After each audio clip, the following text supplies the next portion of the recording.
everyone, intuitive and astrologer Lisa Salvatore here. I just wanted to talk about the current energy and why it is being experienced as very weighty. This is the best word I could come up with to describe the current energies. Today is August 10th that I'm recording this video. Now, of course, I want to tell you the astrology because I can't not tell you the astrology. I am an astrologer. But more than that, I want you to take a deeper perspective to this. I want you to recognize that energy is everything, that we are all energy. Astrology is energy. The planets hold energy. And by understanding and potentially tracking their movements, you can also understand yourself on a much deeper level. This is why I am so passionate about astrology and helping people to identify their own unique blueprint, spiritual DNA, energetic blueprint code through their own birth chart. It truly is the guide map to your soul. So having said that, okay, so in the middle of July, we had the nodes of the moon change signs. This is a big deal. It's an 18-month cycle. The nodes of the moon are not planets. They are actually a calculation of the position of the sun, the moon, and the earth. And the nodes are always going to be in the exact opposite signs of each other. So on July 17th, the north node moved back into Aries and the south node moved into Libra. So think about that as a cosmic reset for all of us in the karmic classroom of life. We get a whole new set of lessons. It's like cosmic data is getting stirred around. We are all dealing with karma and consciousness on a much deeper level, and we're recognizing the deeper meaning and connectedness to all, both collectively and especially personally. The nodes of the moon act like a compass. The north node is where we are going, our true north, and then the south node is where we are coming from, and also what we are meant to leave behind to an extent. Think of it like the south node is who we already are, where the north node is who we are going to be.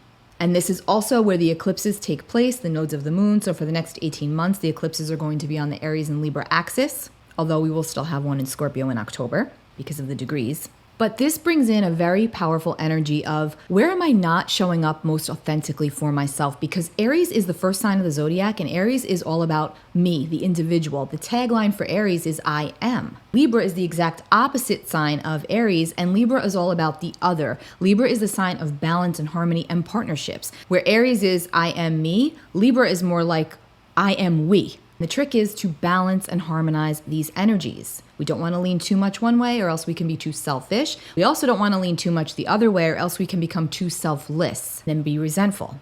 Now remember, this particular lesson is going to be different in the karmic classroom of life based upon your own unique birth chart. So a shortcut, check out your chart, see where Aries and Libra falls. Again, it'll be exact opposite. And these are the areas of life, the houses, these are the areas of life in which these energies will be concentrated. And remember, again, this is very unique to the individual. That is why having your own personal reading is very important, because so much goes into it and it's precise. It's not like if your north node's Aries and your south node's Libra, something specific is going to happen to you. It doesn't work that way. It's much deeper than that. But overall baseline, this is the energy of the north and south node, the karmic compass for us collectively and personally. So all of that to say, relationships are a huge focus right now, relationships of all kinds. And if we are not authentically ourselves in relationships, especially in relationship to self, because I think we all know it's extremely frustrating when we think that we are not being perceived the way we want to be perceived, and then we can only blame that on ourselves, because if we're not showing up for ourselves, others cannot show up for us. Also, if we are not showing up for ourselves, how can we possibly show up in relationships in the most healthy manner, in the most authentic way? We can't. So it all starts with self, Aries, and then that bleeds over into relationships, Libra. It all connects. Now, currently, at the time that I'm recording this video, we've got Pluto, the planet of power and control, transformation, renewal, death and rebirth. Sometimes it's physical death. Most of the time it is metaphorical death. Pluto moves very, very slowly. He operates very beneath the surface. Pluto kicks up the unconscious drama and or trauma that we deal with or we do not deal with. That's Pluto's job. Pluto is the cosmic garbage man, as I always say. He wants to take away everything that is superficial and everything that is not working and everything that is keeping us from living out into our truth. Pluto is currently in a tense aspect to the nodal axis, to the north node and the south node. It's pretty tight right now and it's going to carry on until November. So this is why we are all feeling like karma's being served. Or weighty. Things are more weighty than normal. Situations feel much more crucial than they would, especially when it comes to our relationships. We can feel a sense of urgency about moving forward or taking some steps back. And let's not forget that Venus, the planet of love and connection and relationships, our money, aesthetics, Venus has also been retrograde for her once every 2-year retrograde. Venus has been retrograde from July 22nd and will remain retrograde until September 3rd. That also causes the areas that Venus rules over to slow down and move back a little bit. Again, relationships, connections of all kinds are highlighted. Remember, you create the life you want by being true to yourself. And if it doesn't align with your soul, you need to know that it's okay to let it go, whatever it is, because that is what is going to break you open and bring you into your truth. When and if you don't do that, that is where you feel like the soul is sick. Actually, here's a plug for a great book, Thomas More, Care of the Soul. Very good book. On top of that, we started the month off with a very powerful full moon in Aquarius on August 1st. It was extremely emotional, extremely enlightening. And we're also going to close out the month of August with a full moon in Pisces. Now, again, once in a blue moon. Every 2-ish years, we're going to have 13 full moons in that calendar year. And this year, it happens to be the month of August where we have 2 full moons. That's why, hence the saying, once in a blue moon. We've got the full moon August 1st, and we've got a full moon August 30th, 31st, depending on what part of the world you are in the sign of Pisces. So again, August is a very powerfully energetic month. It feels like there is a lot going on, because there is. And energetically, we are all feeling this. These are also 2 supermoons, which, in the most basic way I can say this as possible, means that these lunations are closer to the Earth, therefore closer to us, therefore they appear much larger. But spiritually speaking, they amplify the emotions that much more. They heighten our awareness that much more. They reveal subconscious stuff that has been lurking underneath the shadows since the previous lunar cycle. We have aha moments. Remember, the full moons illuminate everything, not just the night sky. Let me take you back to the middle of the month where we are right now, August 10th. August 8th, we had Lionsgate, or 8/8, the portal. And I typically shy away from even talking about Lionsgate because I get frustrated, because I'm a believer of manifestation being a personal practice, right? We're manifesting every single day. Our thoughts create our reality, and that is why it is so important to consciously train your mind to see the good in everything. And I know that that sounds Pollyanna, hocus pocus, woo-woo, whatever. I don't care. I'm a very logical, grounded person. However, I also understand the power of our mind. I fall into the trap of it as well with the negative mindset, negative thinking, but I work really hard to get myself out of there. And I work with my clients to do the same thing. So manifestation is intention. So don't just go and do a manifestation ritual because somebody tells you it's Lionsgate and it's the most magical time of consciousness or whatever else is being spewed out all over there. Bottom line, yes, 8/8 is a portal of energy. Yes, this time period is strong. You can feel it. You don't even have to understand astrology. You don't really have to even be into the metaphysical world to understand or to feel this energy because it is very palpable. July 26th is actually the galactic new year, okay? The galactic center is a powerful point of energy in which the Milky Way, the planets, the galaxy resides. It's very strong energy. In the Mayan calendar, the galactic new year is actually July 26th, which is the new year for our planet. But the portal is actually open from July 26th until August 12th, the 8th being the most powerful point of this cycle because 8 is a powerhouse number in numerology. It's connected to luck and wealth and abundance. There's a lot of strength with the number 8, and if you flip 8 on its side, it's actually the infinity symbol. Fun fact for those that may not be familiar with the tarot,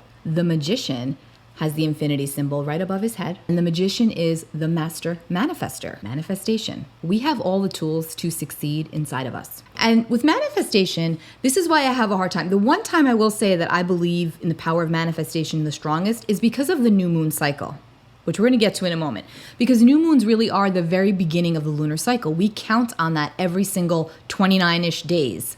We're going to have a new moon. Just like the sun rises and the sun sets, so does the moon. The moon renews itself, and so can we. And so it's a powerful practice to learn to work with the rhythm of the moon. The moon governs our inner world, our emotional tempo and instincts, our feminine energies, our emotional habits. So each new moon cycle will be different dependent upon, of course, the planetary energy surrounding it, and of course, your own personal birth chart. You may not want to work with every new moon. If you follow me, you know I will tell you that I don't work with every new moon, especially not eclipses, because that energy is a wild card. And I really believe, as did the ancients, that when it comes to eclipse energy, it is what it is, and you just have to rest and let it be and allow the energies to integrate. But on the whole, new moons are a time of the lunar cycle to manifest, to bring in the new. It is known to be an auspicious and abundant time. Now, the moon is dark at the new moon. You do not see it. But nevertheless, the energies of her, of La Luna, are there. They're present for us to work with. But again, if you don't feel it, don't do it.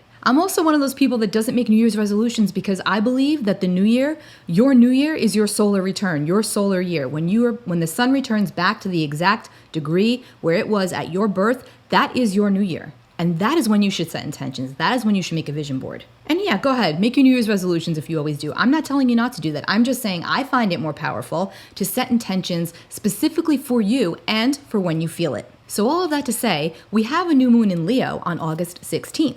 That new moon is going to take place officially at 5:38 a.m. Eastern Time at 23 degrees 17 minutes of Leo. So everyone's going to feel it and everybody can benefit from it. However, the signs that are going to really feel it the strongest are going to be Leo, Scorpio, Taurus, Aquarius, and especially if your planets are between 20 and 25 degrees, the fixed signs. Now, at the same time, you will likely feel very challenged and squeezed, which has been one of my favorite words lately, if you are fixed, strong fixed energy. Again, Taurus, Scorpio, Leo, Aquarius, especially if it's your sun, your moon, your ascendant. And obviously even stronger the closer it is to that degree point between 20 and 25. I feel very mixed about this new moon, I gotta be honest. On one hand, it has a very creative and confident and inspirational energy. It's Leo, right? It's shiny. It's a sign ruled by the sun. It's a sign that rules over the heart. It wants us to be authentic. It wants us to shine our light. It wants us to take action and step into our truth and step forward where we need to. But with all of this other energy going on right now, we are all reconsidering what matters the most. So we have to decide if it's worth it. It being obviously different and unique to everybody. Speaking of unique, this new moon is in a pretty much exact square to Uranus. Uranus is all about truth, okay? It's liberation, it's freedom. But Uranus is also disruption, unexpected change, shock. Uranus amplifies the energy of standing in your truth, being an individual, being unique above all else. Uranus is the ruler of Aquarius. Aquarius is the opposite sign of Leo. And this is a new moon in Leo, square Uranus, the planet that's opposite the sign of Leo. So again, it just kind of brings in this energy of tension, heat. But that could also be very positive for propelling us forward, for allowing us to make changes, to accept the truth in order to make the changes that need to be made. When we're dealing with Uranus, it's wild card energy, remember that. Also, with Uranus, I have to bring this up, of course, Uranus rules over earthquakes, volcanoes. Now, this could be of the emotional kind, could also be of the literal kind, extreme weather, seismic activity. So it may be a little wonky when it comes to these themes of the earth. But the new moon is a point of renewal, and it reminds us that we can renew, as can the earth. So let's just all hold space and stay in that state of faith and connectedness and know that anything's possible. Now, we have a lot of fixed energy with this new moon, which is why I said that the fixed people, fixed placements are going to experience this the strongest. We've got the sun and the moon both in Leo. We've got Venus in Leo as well, retrograde. And then we've got both Uranus and Jupiter in Taurus. Strong fixed energy. Fixed energy is very determined. So again, this is where I'll bring in the powers of manifestation once more. If you feel compelled to do any sort of manifestation ritual, which can simply be getting out your journal and just jotting down a couple of sentences about what it is that you're going to call forth and acting and saying it as if it's already yours. That's really what manifestation is. Could be as simple as that, or it could be as elaborate as you want it to be. That's up to you. But this is a determined energy. So anything you're vibing on, anything that you're looking to co-create, I say co-create because you're co-creating with spirit. Remember that. Anything that you're looking to co-create, when you're feeling it, and especially if you're very strong fixed energy, you may be that much more determined. So it could be a really good time to manifest. But again, because we're dealing with that square to Uranus, things could shake up a little bit. So be open. Now we've also got Eris, who's the sister to Mars. She's the street fighter. She's all about justice and everybody having their own voice and being heard and standing up for their truth and what they believe in and being able to do so. And if not, she gets very feisty. We've got Eris lined up with the North Node in Aries. Also in a trine, which is a supportive, harmonious aspect to the sun and the moon, to the new moon in Leo. So think of this as like, hear me out energy. Again, like I've been saying with all of this Venus and Leo energy and the heart energy in general, lead with love. Speak your truth, but be very conscious of the way you do it, the words you use, the energy you're putting forth, the motivation behind it, because karmic implications are very strong and very real. Remember that every day that we are here on this earth, we are accruing karma. Karma is just consequence. What you reap, you shall sow. Both in this lifetime, the next lifetime, previous lifetimes. It's the way it goes. So lead with love and the way forward becomes more clear. And when you lose your way or when you don't know, lean into the compass, lean into the North and South Node, North Node in Aries and South Node in Libra, and ask yourself, am I being true to myself? Am I honoring the needs of my soul? Or am I all about others right now? Where do I need to recalibrate? Come back to center. That's what the nodal axis helps us to do. And because Pluto is squaring that nodal axis, I'm stressing this again, with that tense heat that's present, it feels a lot more crucial. It feels a lot more critical. Like almost like you're waiting for the other shoe to drop, like you know something big is coming, but you're piloting that airplane. Jupiter in Taurus is also in a helpful aspect to Mercury in Virgo at this time. So this is big picture thinking, very philosophical energy. This is expansion of the mind. Mercury is also lined up with Mars in a helpful aspect. And Mars is also aspecting Uranus by trine. Again, that's a helpful aspect. So that could actually help smooth out the square to Uranus. But again, Mars is about action. So this is about how we take action, taking action very strategically. That's Mars in Virgo, taking action very strategically, very consciously, not erratically. We really want to think things through. Mars and Mercury in Virgo right now are going to help us with details. Detailed thinking, Mercury, and detailed action, Mars. And actually, Uranus, Mercury, and Mars, all three are in Earth, so they're forming what we call a grand Earth trine, which is very helpful. It's productive. We can make the changes necessary to help to move us forward. And it can help us to stay grounded and in the moment. If you are finding that you have moments of stress and worry and concern, and you just don't know where to go next, take it out into nature. Go and sit on a tree stump, sit on a rock, sit in the grass, lean against a tree, smell the fresh air, get near the water. Whatever you do, take it out into nature and take it back to the heart. You won't go wrong there. That will help you to recalibrate. Okay, so I didn't intend to give a whole new moon reading there without a chart or anything, but just the way it goes, because there's so much going on in August, this is going to be a really quick check-in, but I don't even know how long I'm going now. Might as well finish. Mars is going to be approaching an opposition to Neptune as we move throughout the month of August. It's important to know this because this could definitely make things foggy, fuzzy, a little more confusing, and then our action can feel thwarted. We may actually find ourselves losing energy, physically losing steam, feeling depleted. So keep up with your minerals, like I always say. Drink a lot of water, meditate, use the tools in your spiritual toolbox that help to bring you back to center. And because it's Mars in Virgo and then Neptune in Pisces, physical healing could be very helpful here. Think yoga, Pilates, Tai Chi. That will help you to calibrate your energy centers. Okay, then Uranus is going to be stationing retrograde. Well, first, Mercury is going to station retrograde on August 23rd. The Sun moves into Virgo and Mercury stations retrograde. Now, Mercury will be retrograde and Venus. These are two inner planets. These are two heavy hitters retrograde at the same time. So I'm going to go out on a limb here and say that communication can definitely be mucked up when it comes to matters of the heart. We've been talking about that this whole video, so you already know. But this will be enhanced with both Venus and Mercury retrograde at the same time. On top of that, Uranus is going to station retrograde on August 28th. So when the planets get ready to station, they think about it like they're slowing down and grinding to a halt, and their energies are that much more powerful. It's like a double dose of the energy. Remember what I said about Uranus in this video, and not just this video, of Uranus in general. Uranus does speak to the weather patterns. So don't be surprised if like the 24th to the 31st of August that there are some pretty significant weather disturbances, maybe even internet disturbances. It's Uranus. There could be internet glitches, things of that nature. Hopefully not, but it's not unlikely with Uranus getting ready to station. Now, the good news is while Uranus is retrograde, because Uranus clears the path and makes things go very quickly, when Uranus is retrograde, it awards us the opportunity, or it invites us to go inward and integrate the changes. It actually kind of slows down the tempo of the Uranian energy. But Uranus is Uranus, so change is the game, okay? And Uranus will be retrograde until January of 2024 for frame of reference. But now by the end of August, it's important to note that we're going to have several planets retrograde, okay? Now Neptune, Pluto, and Saturn are retrograde and have been, and honestly, they spend 4 to 6 months per year retrograde. So them by themselves, I wouldn't make too much of a big deal about, right? However, Venus is retrograde, Mercury will be retrograde as of August 23rd, and Uranus as of August 28th. So we've got a whopping 6 planets retrograde before the end of the month. Mercury, communication and information, travel and technology. Venus, love, emotion, money, connection, relationships. Uranus, change, freedom, truth, liberation, disruption. Pluto, transformation, power, empowerment, rejuvenation, pain, grief, loss, renewal. Neptune, illusion, delusion, fantasy, romance, wearing rose-colored glasses, smoke and mirrors.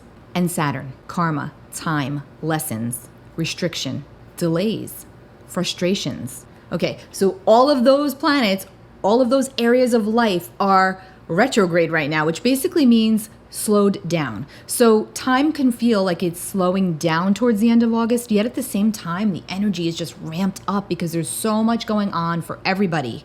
Collectively, absolutely, and of course, personally. So it's very important to take extra good care of the physical body, of your vessel. You only got one. Because you'll probably feel, which is one of my favorite things to say, like you're trudging through quicksand. You're moving, but it might just feel like you're a little bit stuck. And your body may literally feel like the energy moving through it is getting stuck, quote unquote, or misaligned. So it's not a bad time to go for some sort of energy healing, energy work, Reiki, chakra alignment, which is Reiki, breath work, meditation, Qigong, Tai Chi, whatever works for you. Make sure you are breathing, conscious breathing, so important. Take time every day to stop and smell the roses or whatever and wherever you are. Be where you are. Come back to center. That is what is going to help you. And 3 of my favorite words are trust, surrender, and allow. I want to tell you to go with the flow to an extent because you also have to take action where necessary. But take conscious action. In other words, when you are going with the current, you're going. But when you're trying to swim against the current, that's when you get swept away.